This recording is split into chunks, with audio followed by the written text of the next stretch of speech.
Bonjour Éric Woerth. Bonjour.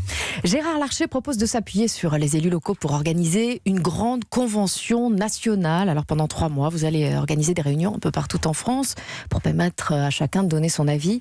Pour sauver la droite, l'idée c'est de faire comme Emmanuel Macron ? Vous savez, la méthode du débat, c'est une méthode aussi ancienne que le monde. C'est-à-dire qu'il faut se parler. Alors on peut appeler ça débat, convention, enfin, qu'importe. Ce qui compte, c'est à un moment donné, et toujours de dialoguer. C'est vrai dans les entreprises, c'est vrai évidemment dans les pays et dans les partis. Mais la grande convention, donc, c'est en gros le grand débat, mais réservé aux électeurs de droite. Oui, c'est une bonne idée. Aux électeurs de droite et du centre, aux élus, à tous ceux qui veulent venir discuter dans les territoires. Pourquoi ? Parce que on voit bien que le ton monte aujourd'hui sur fond de préparation d'élections municipales. Dans les municipalités, il ne faut pas se cacher derrière son petit doigt. Il y a plein de gens qui préparent des élections et qui vont soumettre des projets, des programmes aux électeurs. C'est les services publics locaux qui sont en cause. Il ne faut pas que la politique interfère là-dedans. Nous avons beaucoup d'élus et les élections municipales ne ressembleront pas aux élections européennes. Ceux qui le croient se trompent assez lourdement. Mais il faut que nous on réinvestisse ce terrain à côté de nos élus. Avec cette grande convention nationale, on a l'impression que votre stratégie, c'est de ne surtout pas définir de lignes politiques précises avant les municipales pour que tout le monde puisse se reconnaître dans le programme des Républicains. Ouais, écoutez, on a subi un crash électoral extrêmement lourd il y a quelques jours. Laurent Wauquiez a démissionné il y a 2 jours, donc on a besoin d'un tout petit peu de temps. Mais je vois la majorité qui essaie de profiter de son avantage d'une certaine manière, de manière assez violente. C'est de bonne guerre. C'est de bonne guerre. Non, c'est pas de bonne guerre d'être aussi violent. C'est pas de bonne guerre de dire à des élus que s'ils ne passent pas sous les fourches caudines d'une majorité, ils ont le droit de choisir, ils ont le droit d'être dans la majorité, ils ont le droit de pas l'être, quoi. Et ils ont le droit. Et on ne peut pas leur dire que ça devient des ennemis du président de la République ou des ennemis de la République tout court d'ailleurs à un moment donné. Ça, c'est une manière totalement déplacée et presque honteuse de dire les choses. Et la majorité, elle doit revenir évidemment sur ce type de propos. C'est des propos qui sont tenus partout. Et même si les gens d'ailleurs, à un moment donné, d'ailleurs, reviennent sur ces propos, c'est ce qu'ils ont dit parce que c'est leur état d'esprit. Et les élus doivent pas être pris en otage. C'est le jeu politique à quelques mois des élections. Non, c'est pas un jeu politique. Les élus locaux, les maires, ne peuvent pas être pris en otage. Ils ont déjà été méprisés pendant plus d'1 an du quinquennat d'Emmanuel Macron.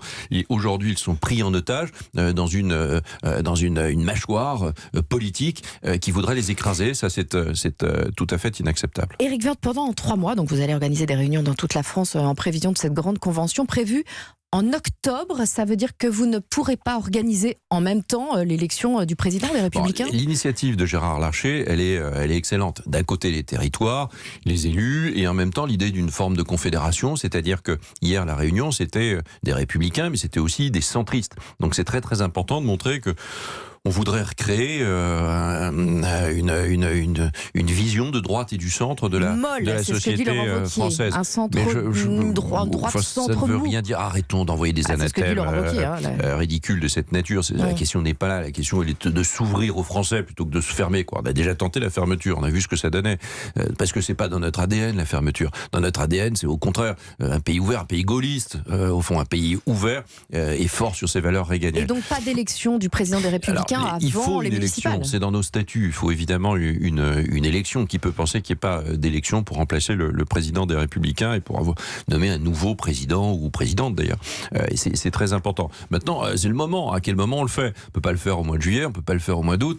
Est-ce qu'il faut le faire au mois d'octobre ? Peut-être. Il faut en discuter. En même temps que la grande convention. Oui, bien sûr. C'est possible. Mais il faut en discuter. Tout ce que je sais, ça peut être plus tard. On a une autorité, une haute autorité, nous aussi, à l'intérieur de notre mouvement. Elle doit trancher sur le plan juridique. Comment respecter nos statuts et comment interpréter aussi ces statuts qui ne prévoient pas des crises comme dans lesquelles nous sommes. Moi, je dis juste une chose. Il faut faire attention. On est dans un corps, le corps des Républicains, il est malade. Il est affaibli. Attention de ne pas mettre un électrochoc qui le tuerait définitivement. Attention de ne pas faire le coup de grâce. Attention à ce que l'élection ne soit pas le coup de grâce. Aucun militant ne veut cela. Parce que qui dit élection dit concurrence. Qui dit concurrence dit affrontement. On aiguise les appétits, on aiguise les couteaux. On a déjà donné. Je pense qu'il faut donner au contraire une image unie de la droite parce qu'elle peut être unie. Et parce qu'au fond, elle l'est en réalité quand on regarde les choses de très près. Grâce, en tout cas, et donc ça, c'est très important de jouer ce collectif. Est-ce que l'élection permet de jouer ce collectif ?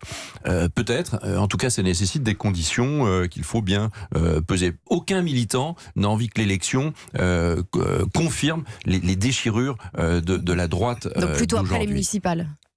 Écoutez, il faut juridiquement savoir si c'est possible et il faut faire au mieux dans ce domaine-là. Éric Woerth, vous réclamez l'installation d'une direction collégiale à la tête des Républicains. Hier, Jean Leonetti, le président par intérim de votre parti, a dit mauvaise idée.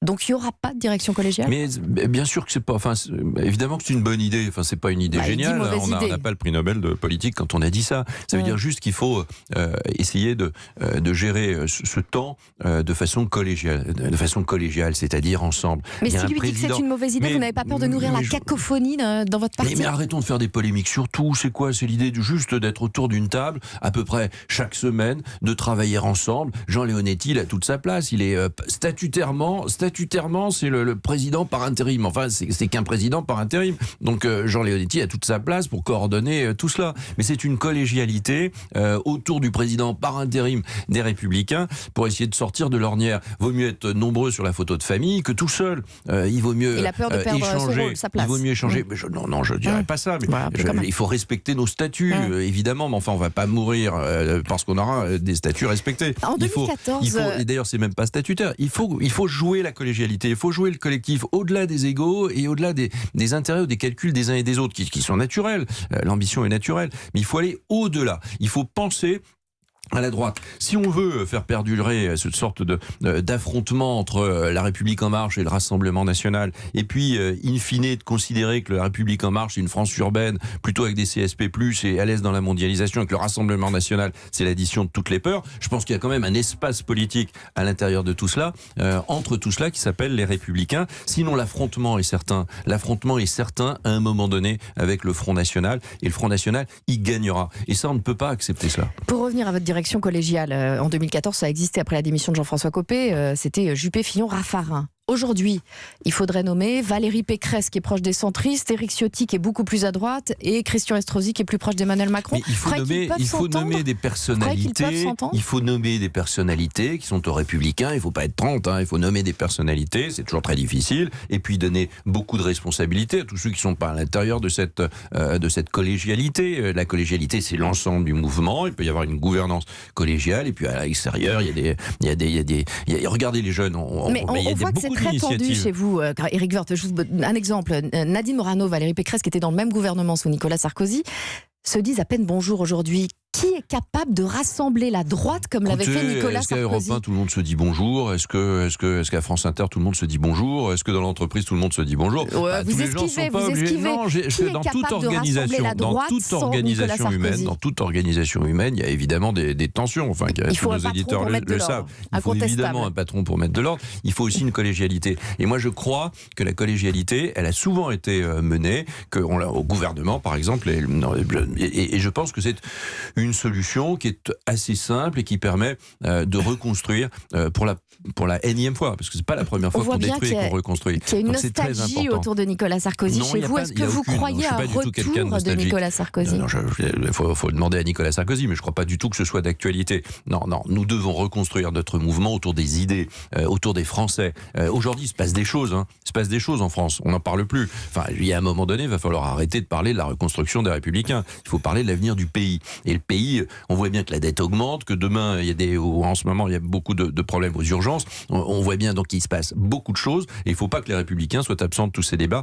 C'est par la force des idées et par la force de nos idées que nous gagnerons. On a du mal à les entendre en ce moment. Notre Merci crédibilité. Éric Woerth.